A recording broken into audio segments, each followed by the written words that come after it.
Good evening વિદ્યાર્થી મિત્રો, ફરીથી ચેપ્ટર નંબર 1 માટે જ મળીએ છીએ. તમને એવું થતું હશે કે ચેપ્ટર નંબર 1 કેટલું બધું લાંબુ છે, પણ હકીકત એ છે કે ધીમે ધીમે દાખલા ગણીએ એટલે જરાક એવું લાગે કે 30 મિનિટમાં ખાલી 3 કે 4 દાખલા થાય છે અને બહુ લાંબુ ચેપ્ટર છે. બરાબર, પણ આપણે સમજ પણ તો એટલી પાડવાની છે ને, જેથી કરીને ફેસ ટુ ફેસ કે બોર્ડ ચોક એન્ડ ટોપ વાળો આપણે જોતા હતા તેની જગ્યાએ થોડુંક આપણે ઓનલાઈન પણ સમજી શકીએ, એની થોડી પ્રેક્ટિસ પણ પડે આપણને. તો વધુ વિગતે વાત ન કરતા આપણે સીધા ઉદાહરણ 1.6 પર આવીશું. તમને ખબર છે કે આપણે સ્વાધ્યાયના ઘણા બધા દાખલા પૂરા કર્યા છે.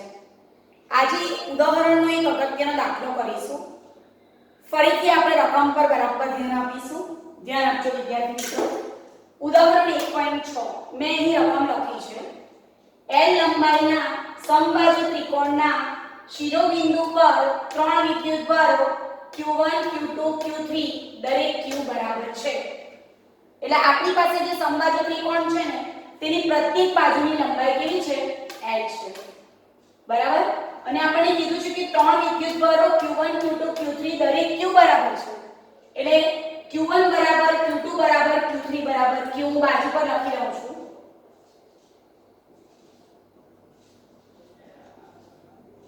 તમે જોઈ શકો છો કે મેં દરેક શિરોબિંદુ પર લખ્યું છે. જુઓ, Q1 બરાબર Q, Q2 બરાબર Q, આ તો બે બિંદુ છે, અને Q3 બરાબર Q. આકૃતિમાં દર્શાવ્યા મુજબ ત્રિકોણના મધ્ય કેન્દ્ર પર, આ મધ્ય કેન્દ્ર છે O, મૂકેલા કેપિટલ Q પર લાગતું બળ કેટલું? એટલે ત્રિકોણના મધ્ય કેન્દ્ર પર કેપિટલ Q વિદ્યુતભાર મૂકેલો છે. આપણને પ્રશ્ન પૂછ્યો છે કે એની પર લાગતું બળ કેટલું છે. એટલે આપણે O પર જે Q મૂક્યો છે ને તેની પરના બળની ચર્ચા કરીશું. ફરીથી આપણી પાસે સમબાજુ ત્રિકોણ છે જેની પ્રત્યેક બાજુની લંબાઈ l છે. એના પ્રત્યેક શિરોબિંદુ A, B અને C પર શું મૂક્યું છે? Q વીજભાર મૂકેલો છે. અને મધ્ય કેન્દ્ર ઉપર કેપિટલ Q વિદ્યુતભાર મૂકેલો છે જેની પરનું બળ આપણે ગણવાનું છે.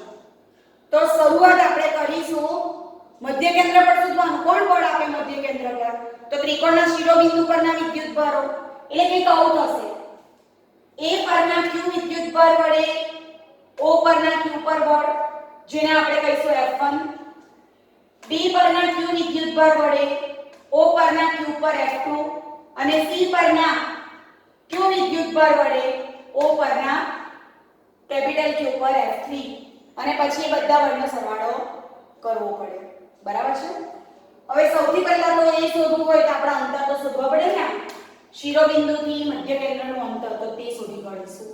એટલે ભૂમિતિનો ઉપયોગ કરીશું. સમબાજુ ત્રિકોણ ABC ની BC બાજુ પર આપણે વેગ લીધો છે AD. અરે આ AD. બરાબર, તો AD નું માપ પહેલા શોધી કાઢીએ. તો મિત્રો જુઓ, આ 30 ડિગ્રી છે. AC બરાબર L છે. એટલે હું આવું કંઈક ઇમેજિંગ કરું. આ AC ને આ D. બરાબર? હવે A થી C નો ખૂણો છે મારી પાસે 30 આપેલો છે. બરાબર? આવું કંઈક આપણે ઇમેજિંગ કરીએ, અથવા તો ફિગરમાં તમને ડાયરેક્ટલી સમજાવું છું. જોજો બરાબર. આ L છે અને આ 30 છે, તો આ L cos 30 થાય. આ આખો L છે, આ 30 ડિગ્રી છે, તો આ થશે L cos 30. બરાબર? એટલે AD L cos 30. અરે cos 30 √3/2 એટલે AD બરાબર √3L/2. હવે ભૂમિતિમાં તમે શીખી ગયા છો કે OD આપણે આ લઈએ છીએ. આપણે OA OB OC શું થશે આપણી પાસે? 2/3 AD. એટલે વેગનો વેગ પ્રત્યાંશ ભાગ છે. OA બરાબર OB બરાબર OC બરાબર 2/3 AD. AD ની વેલ્યુ કેટલી શોધી આપણે? √3L/2. એને અહીંયા મૂકી દીધું. 2 કેન્સલ, √3/3 એટલે L/3. એટલે હવે આપણને આ બધી બાજુ કેવી થઈ ગઈ? મળી ગઈ L/3. આપણે L/3 બધું ભેગું થઈ જાય એટલે આપણે દર્શાવતા નથી. હવે વિદ્યાર્થી મિત્રો આપણે શોધીશું F1 F2 ને F3.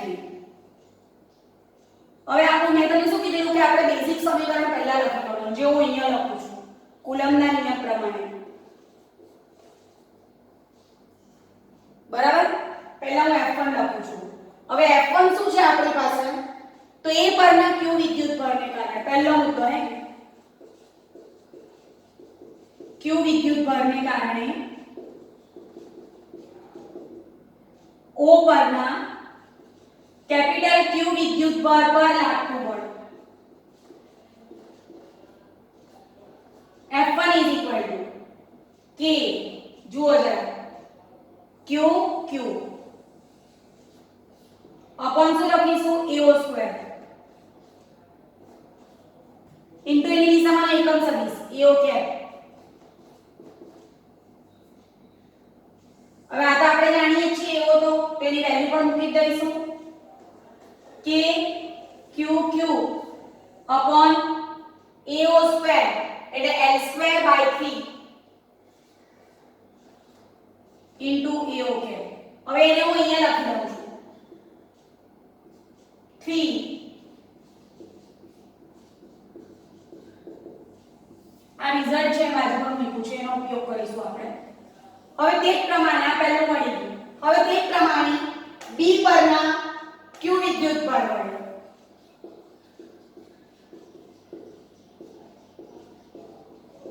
O પરના કેપિટલ Q વિદ્યુત ભાર પર લાગતું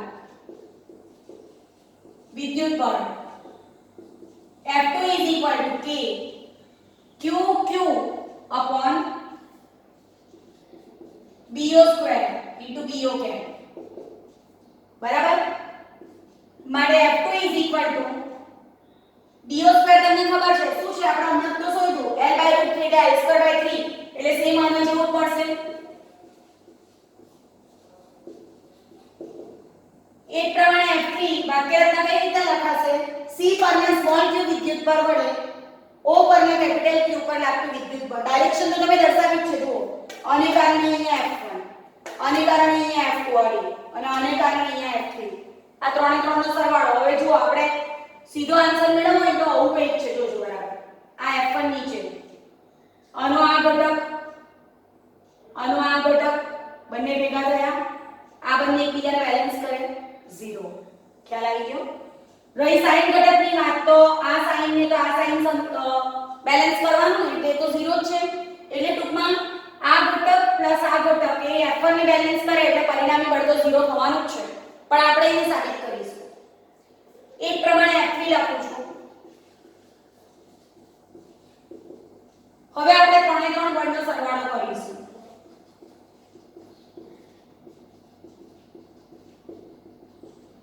પરિણામી બળ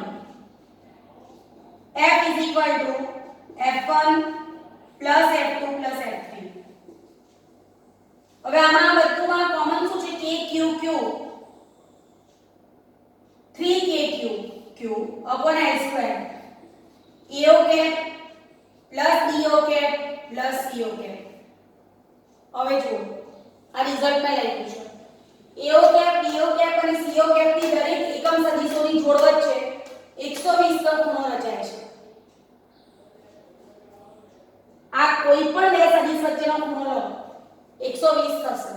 120 નો ખૂણો રચાય છે એટલે AO cap plus BO cap plus CO cap is equal to 0. એટલે આ થશે 0. મેં તમને લોજિકલી તમે ગણતરી ખૂણાની ગણતરી કરીને કરશો ને તો બી એ જ વસ્તુ થવાની છે. આનો આ ઘટક પ્લસ આનો આ ઘટક તે એક્ઝેક્ટલી આના જેવો થશે. બાળે પરિણામી બળ 0 જ મળવાનું છે. બરાબર છે વિદ્યાર્થી મિત્રો? આ ખૂબ જ સમજવા જેવો દાખલો હતો. હવે આપણે લઈશું 1.5. ઉદાહરણ 1.5 આપણે બાકી જાણીએ છીએ.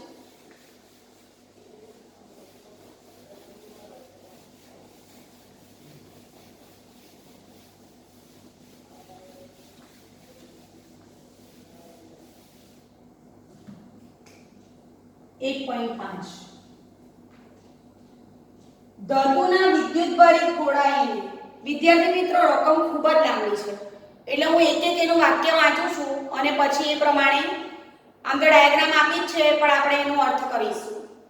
ધાતુના વિદ્યુતભારિત ગોળા એને નાયલોનની દોરી વડે લટકાવેલ છે.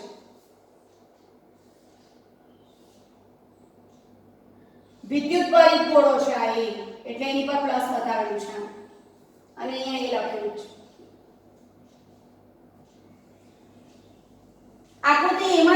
મુજબ અવાહક હતા એટલે કે હેન્ડલ વડે પકડેલો બીજો વિદ્યુતભારિત ગોળો બી એની નજીક એવી રીતે લાવવામાં આવે છે કે જેથી તેમના કેન્દ્ર વચ્ચેનું અંતર 10 સેન્ટીમીટર હોય. એટલે બીજો એક ગોળો છે આકૃતિમાં દર્શાવ્યા પ્રમાણે અવાહક હથા વડે પકડેલો. એટલે અહીંયા અવાહક હથા વડે એક ગોળો પકડેલો છે, અવાહક હથા. બરાબર છે? અથવા તેને આપણે બુક પ્રમાણે બતાવીએ તો કોઈ આવું આપેલું છે અને આ ગોળો છે અવાહક હથા વડે પકડેલો.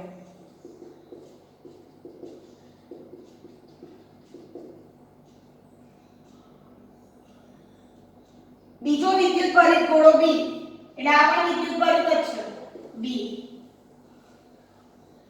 એવી રીતે લાવવામાં આવે છે કે જેથી તેના કેન્દ્ર વચ્ચેનું અંતર 10 સેન્ટીમીટર હોય. એટલે આકૃતિમાં આપણે દર્શાવી આના કેન્દ્ર વચ્ચેનું અંતર 10 સેન્ટીમીટર. એટલે અહીંયા હું લખી દઉં છું r બરાબર 10 સેન્ટીમીટર 10 * 10⁻² મીટર એટલે કે 0.1 મીટર. આ આપણને આપી છે આકૃતિ A. બરાબર? આનાથી થતું એનું અપાકર્ષણ નોંધવામાં આવે છે. દાખલા તરીકે એક પ્રકાશ કિરણ વડે પ્રકાશિત કરી આવર્તન માપીને આપણને ઈઝીલી મળશે. હવે આનાથી એનું અપાકર્ષણ નોંધવામાં આવે છે. આ બંને ધન વિદ્યુતભારિત છે એટલે હું ધરી લઉં છું. જો એવું કોઈ જગ્યાએ નથી કીધું કે બંને પરના વીજભાર સમાન છે, ખાલી એટલું કીધું છે કે બંને વિદ્યુતભારિત છે. તો આપણે પહેલા ધરી લઈએ. ધારો કે ગોળા A પરનો વિદ્યુતભાર કેપિટલ Q અને ગોળા B પરનો વિદ્યુતભાર સ્મોલ q છે. બરાબર? બંને વચ્ચે ઉદ્ભવતું અપાકર્ષણ બળ સૂત્ર યાદ કરી લેવાનું. કુલમ્બનો નિયમ k q1 q2/r², k q1 q2/r². હવે આમાં r² ની વેલ્યુ તમને ખબર જ છે 0.1 મીટર. આપણે પછી મૂકી દઈશું સમીકરણ નંબર 1. હવે રકમ આગળ નાખીશું. 0.1 મીટર છે. A અને B ગોળાઓને અનુક્રમે C અને D વિદ્યુતભારિત ગોળાઓ સાથે A અને B ગોળાઓને અનુક્રમે C અને D ગોળાઓ છે જે વિદ્યુતભાર રહિત છે. આકૃતિમાં દર્શાવ્યા પ્રમાણે સ્પર્શ કરવામાં આવે છે. બરાબર છે? કોને કોની સાથે સંપર્ક કરાવીએ છે? તો અહીંયા આપણી પાસે સ્પષ્ટ છે કે A અને B ગોળાઓને આપણે C અને D સાથે સંપર્કમાં લાવીએ છીએ. બરાબર? આ પેલી સંપર્ક વાળી રીત જે આપણે આગળ ચર્ચા કરી લીધી ને વિદ્યાર્થી મિત્રો તે જ છે. A અને B ગોળાને અનુક્રમે C અને D વિદ્યુતભાર રહિત ગોળા સાથે સ્પર્શ કરવામાં આવે છે. એટલે A સાથે C ને અને B સાથે D ને. બરાબર છે? જોતા જઈએ આપણે. જો હું જેવું એ આપેલું છે તેવું જ અહીંયા દોરું છું. આ વિદ્યુતભારિત ગોળો એ જેના પર હતો કેપિટલ Q. બરાબર? હવે એની સાથે C ને સંપર્કમાં લાવ્યા જે વિદ્યુતભાર વિહીન છે, વિદ્યુતભાર રહિત C ગોળો. બરાબર? હવે એના વિશે સંપર્કમાં લાવશો એટલે શું થશે? બંને પર અડધો અડધો થઈ જશે એટલે શું થશે? q/2 અને q/2. આ જ પ્રમાણે શું કીધું છે? B અને D. આ આપણો B હતો જે વિદ્યુતભારિત હતો. આ B. બરાબર? એની સાથે D ને સંપર્કમાં લાવો. ગમે તે રીતે હું અહીંયા D લખું છું. આ D. આ વિદ્યુતભાર રહિત. આની પરનો વિદ્યુતભાર સ્મોલ q આપણે ધરેલો. બરાબર? હવે હું વાક્ય રચના લખું છું. ધ્યાન આપજો. બરાબર? એના પરથી આપણને ઘણું ક્લિયર થશે. q વિદ્યુતભારિત એ ગોળાને વિદ્યુતભાર વિહીન એટલે વિદ્યુતભાર વગરના C ગોળા સાથે સંપર્કમાં આવતા, કારણ કે વાક્ય રચના કંઈક એવી જ છે. એ અને બી ગોળાને અનુક્રમે સી અને ડી વિદ્યુતભાર વિહીન ગોળા સાથે આકૃતિ બી માં દર્શાવ્યા મુજબ સ્પર્શ કરવામાં આવે છે. હવે સી ને ડી ને દૂર કરી બી ને એની નજીક તેમના કેન્દ્ર વચ્ચેનું અંતર 5 સેન્ટીમીટર થાય તેમ લાવવામાં આવે છે. બરાબર છે? એટલે પહેલા શું કર્યું છે આપણે? A પર કેપિટલ Q, B પર સ્મોલ q બંને વચ્ચેનું અંતર 0.1 મીટર અને પછી એનું સૂત્ર લખી કાઢ્યું. બીજી પરિસ્થિતિમાં A પર તો Q હતો જ, એની નજીકમાં વિદ્યુતભાર વગરના C ને લાવ્યા અને B પર તો હતો તેની નજીકમાં વિદ્યુતભાર વગરના D ને લાવ્યા. સંપર્કમાં લાવશો એટલે અડધો અડધો વિદ્યુતભાર વેચાઈ જશે. સંપર્કમાં લાવતા હવે પછી A પરનો વિદ્યુતભાર કાલે આપણે ચર્ચા કરેલી એની પર Q આની પર 0 તો Q + 0/2 એટલે અડધો Q/2. C પરનો વિદ્યુતભાર Q/2. સેમ પ્રોસેસ અહીંયા કરીશું. સ્મોલ q વિદ્યુતભાર B ગોળાને આપણને ખબર છે B પર સ્મોલ q છે. વિદ્યુતભાર વિહીન ગોળા D સાથે સંપર્કમાં લાવતા હવે પછી કોમા B પરનો વિદ્યુતભાર સ્મોલ q/2 D પરનો વિદ્યુતભાર સ્મોલ q/2. મિત્રો હવે પછીનું વાક્ય અગત્યનું છે. C ને D ને દૂર કરી અને દૂર કર્યા. C અને D ને દૂર કરી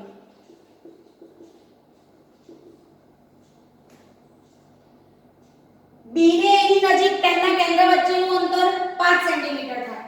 એટલે C ને D ને દૂર કરી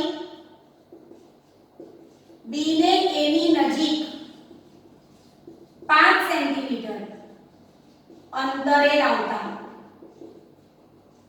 બરાબર? શું થશે નવું બળ? F' = K Q/2 small q/2. જો પેલું 10 સેન્ટીમીટર હતું ને આ 5 સેન્ટીમીટર થયું એટલે થયું શું કે r બરાબર 10 સેન્ટીમીટર ને r' બરાબર 5 સેન્ટીમીટર = r/2. 10 ભાગ્યા 2 બરાબર 5 એટલે બીજું અંતર પહેલા કરતા અડધું છે. એટલે અહીંયા લખું છું r' સ્ક્વેર એટલે r/2 square = K capital Q small q / 4 r square ને ઉપર 4 ગયા 4 4 કેન્સલ = F. જોઈ લો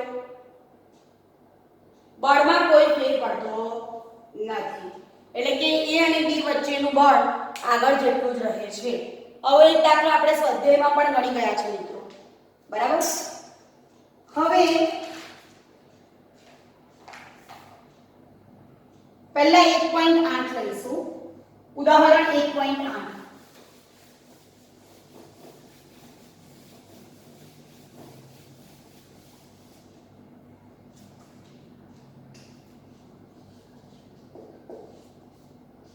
મિત્રો આગળ આપણે ચર્ચા કરી ગયા છે કે ઉદાહરણના દાખલા એ જરાક સમજવાના વધારે હોય છે એટલે જ્યારે પણ એને ચલાવવામાં આવે ત્યારે વિશેષ ધ્યાન હોય એવા પ્રયત્ન આપણે કરીશું. સૌથી પહેલા તો એક ઇલેક્ટ્રોન છે. વાક્ય રચના વાંચતા જઈએ અને એના આધારે આપણે લઈ લઈએ આપણે રકમ લખીએ જેથી કરીને થોડો અંદાજ આવે. એક ઇલેક્ટ્રોનની જગ્યાએ ખાલી E લખીશ. 2 × 10⁴ ન્યૂટન/કુલમ ના નિયમિત વિદ્યુત ક્ષેત્રમાં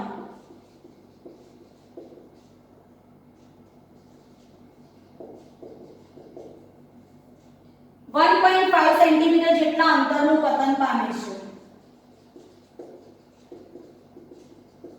પતન પામે એટલે નીચે પડે છે. આકૃતિ A એટલે હું પહેલા આકૃતિ A પણ દોરી દઈશ. આકૃતિ A માં આપણને આપ્યું છે કે ઇલેક્ટ્રોન નીચે પડે છે. આવું કંઈક આપેલું છે.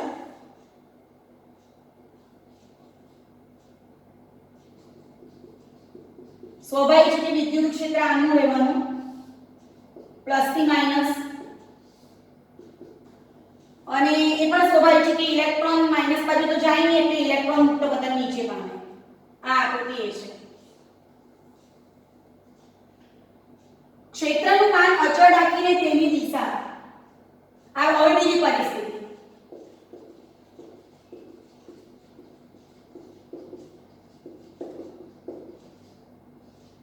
તેની દિશા ઉલટાવવામાં આવે છે અને તેમાં ઉલટાવવામાં આવે છે અને તેમાં એક પ્રોટોન તેટલા જ અંતરનું પતન એક પ્રોટોન તેટલા જ અંતરનું પતન પામે છે. આકૃતિ બી હવે જો આકૃતિ ની આપણી તો બી આવે ક્ષેત્રનું માન અચળ રાખીને આ વિદ્યુત ક્ષેત્ર છે તેની દિશા ઉલટાવવામાં આવે છે એટલે અહીંયા હું દિશા ઉલટાવું છું ભલે આકૃતિ આપણે અહીંયા જ રાખીશું એટલે આ થશે અહીંયા પ્લસ અહીંયા થશે માઈનસ બરાબર એટલે વિદ્યુત ક્ષેત્ર આનું થઈ ગયું આ ની દિશા બદલાઈ ગઈ માઈનસ ની જગ્યાએ પ્લસ પ્લસ ની જગ્યાએ માઈનસ સ્વાભાવિક છે કે પ્રોટોન હોય તો માઈનસ બાજુ જ જાય એટલે પ્રોટોન આવી રહે છે તેટલા જ અંતરનું પતન પામે છે.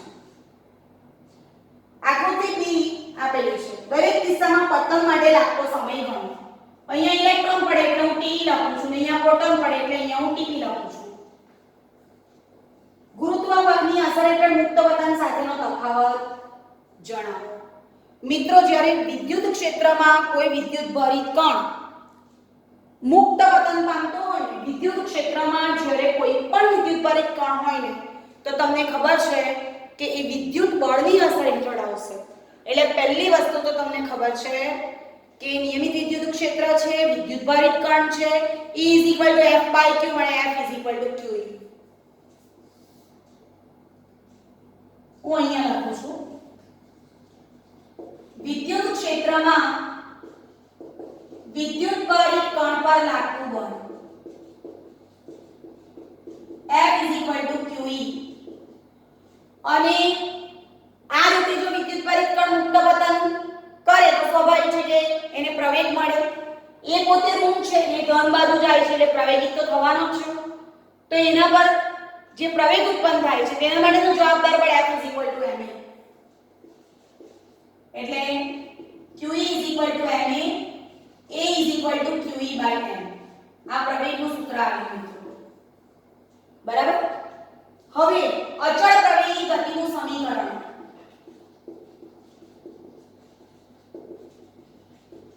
D = V0t + 1/2 at2 V0 = 0 બરાબર છે આપણે મૂકી લઈએ તો D = 1/2 at2 that implies t2 = 2D/a એટલે t = √2D/a = √2D a નું સૂત્ર મૂકી દઈશું QE/m તો આ t નું સમીકરણ આવી ગયું. મિત્રો આ સમીકરણમાં આપણે ઇલેક્ટ્રોન અને પ્રોટોનની ગણતરી કરીશું બરાબર છે કારણ કે દળ અલગ છે બાકીનું બધું સેમ છે. ફરીથી વિદ્યુત ક્ષેત્રમાં કોઈ વિદ્યુત ભરિત કણ હોય તો લાગતું વિદ્યુત બળ F = QE. આપણે જાણીએ છીએ કે એ વિરુદ્ધ દિશામાં મુક્ત પતન પામે છે માઈનસ પ્લસ બાજુ અને પ્લસ માઈનસ બાજુ એટલે પ્રવેગિત થશે F = ma એટલે A = QE/m. અચળ પ્રવેગી ગતિના સમીકરણ મુજબ D = V0t + 1/2 at2 D0 0 કારણ કે મુક્ત પતન D = 1/2 at2 t2 = 2D/a t = √2D/a માં a ની કિંમત મૂકીશું તો QE/m. હવે આ સમીકરણને હું લખું છું પહેલા ઇલેક્ટ્રોન માટે Te = √2DMe/QE. Q ની જગ્યાએ ઇલેક્ટ્રોન માટે E લખી શકું. અહીંયા એક શરૂઆતમાં એક વાક્ય કીધું છે 1.5 સેન્ટીમીટર જેટલું પતન પામે છે એટલે અહીંયા D બરાબર છે 1.5 સેન્ટીમીટર that is 1.5 × 10⁻² મીટર.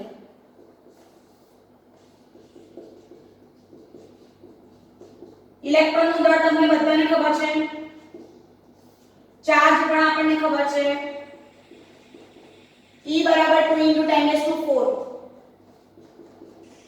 આગળ કરતા તે પ્રમાણે આપણે સાદુરૂપ આપીએ 1.5 × 2 3 × 9.1/3.2 કેન્સલ કરી નાખીએ આપણે અહીંયા આ દેખાય છે આપણે 2 2 કેન્સલ તો 1.5 × 9.1 / 1.6 × 10⁻² આ ઉપર તક -33 અને નીચે થઈ ગયું -15 એટલે અહીંયા ઉપર +15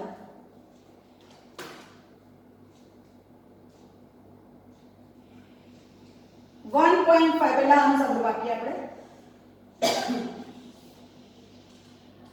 1.5 into 9.1 divided by 1.6 8.5 થાય ઘાત કેટલી મળે છે તે જોઈએ આપણે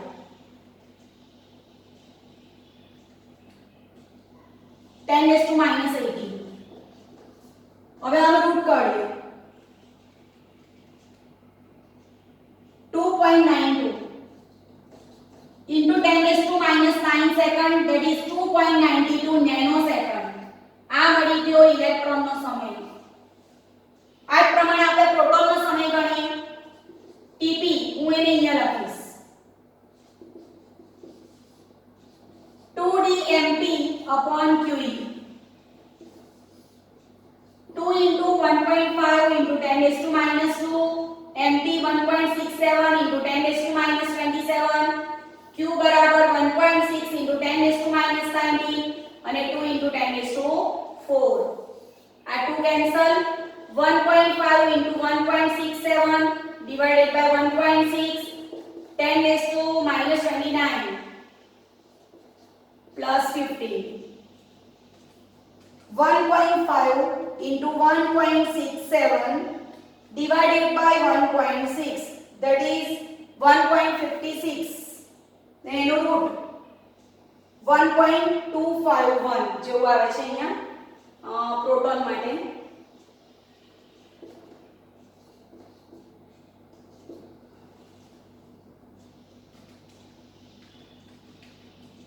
-40 એટલે 10⁻7 આટલી સેકન્ડ 1.25 into 10⁻7 સેકન્ડ હવે એમાંથી આપણે 6 કરી નાખીએ તો 0.125 માઇક્રો સેકન્ડ આ આવી ગયું ટીપી કાલની ચર્ચા યાદ કરી લઈએ વિદ્યાર્થી મિત્રો કાલે આપણે આવી એક ચર્ચા કરી ગયેલા કે ઇલેક્ટ્રોન એ વજનમાં હલકો છે બરાબર છે ને અને પ્રોટોન એ વજનમાં ભારે છે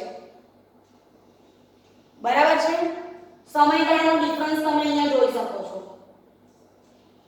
પ્રોટોનની સરખામણીમાં પ્રોટોનના પ્રવેગનું મૂલ્ય ગુરુત્વ પ્રવેગના મૂલ્યની સરખામણીમાં ઘણું વધારે છે બરાબર છે સીધી બાબત છે કે જે ભારે છે તે વધારે ગુરુત્વાકર્ષી બળ અનુભવશે ફરી મિત્રો વિદ્યુત બળનું સૂત્ર પ્રવેગનું સૂત્ર લખ્યું અચળ પ્રવેગી ગતિ સમયનું વ્યાપક સમીકરણ બનાવ્યું સમયના વ્યાપક સમીકરણમાં એક જ તફાવત છે દળનો એટલે મિત્રો તમે અંડર 2D/QE પહેલેથી શોધી કાઢો અને પછી √10 E tan T ગુણી કાઢો તો બી તમને પ્રવેગ મળી જાય બરાબર છે અત્યારે આટલું પૂરતું છે પછી આપણે બીજા દાખલાઓ સાથે મળીશું થેન્ક યુ વેરી મચ